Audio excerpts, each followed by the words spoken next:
সবসময় এমন মানুষের সাথে থাকার চেষ্টা করো যে তোমাকে সম্মান দেয়, কারণ সম্মান ভালোবাসার থেকে অনেক অনেক বেশি মূল্যবান। জীবনে ভালো সময়গুলো ভালো স্মৃতি রেখে যায়, আর খারাপ সময়গুলো ভালো শিক্ষা দিয়ে যায়। মানুষ অপরাধীকে খুঁজে শান্তি দেওয়ার জন্য, আর আমার আল্লাহ অপরাধীকে খুঁজে ক্ষমা করার জন্য। সময়টা তাকে দিও যে সময়ের মূল্য বুঝে, আর সম্পর্ক তার সাথেই রেখো যে তোমার গুরুত্ব বুঝে। সম্মান হলো আয়নার মতো, তুমি অন্যকে যত বেশি সম্মান দেবে তার থেকে অনেক বেশি সম্মান তাদের থেকে ফিরে পাবে। সব দুঃখ মনে রাখতে নেই, ভুলে যেতে হয়। নিজের ভালোর জন্য দুঃখটা ভুলে শান্তি খুঁজতে হয়। জীবনে একটা ভালো দিন পাওয়ার জন্য অনেকগুলো খারাপ দিনের সাথে লড়াই করতে হয়।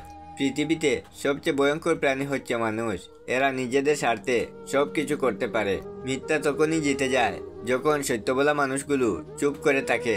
ছোটবেলা শুনেছি টাকা মানুষকে নষ্ট করে, বড় হয়ে দেখলাম মানুষের জীবন নষ্ট হয়ে যায় টাকার অভাবে। হিংসা বিলিয়ে কেউ কখনো সফল হয়নি, ভালোবাসা বিলিয়ে বহু মানুষ অমর হয়েছে। যারা সবকিছু শেষ হয়ে যাওয়ার পর শূন্য থেকে আবার শুরু করতে পারে, তাদেরকে কেউ হারাতে পারে না।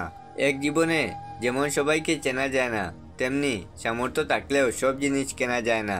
জীবন যুদ্ধে সফল হলে পরিবারের সবাই দাবিদার, আর অসফল হলে একাই অংশীদার। খারাপ সময় আসা ভালো, বাস্তব জীবনে কিছু সত্যর মুখোমুখি হওয়া যায়।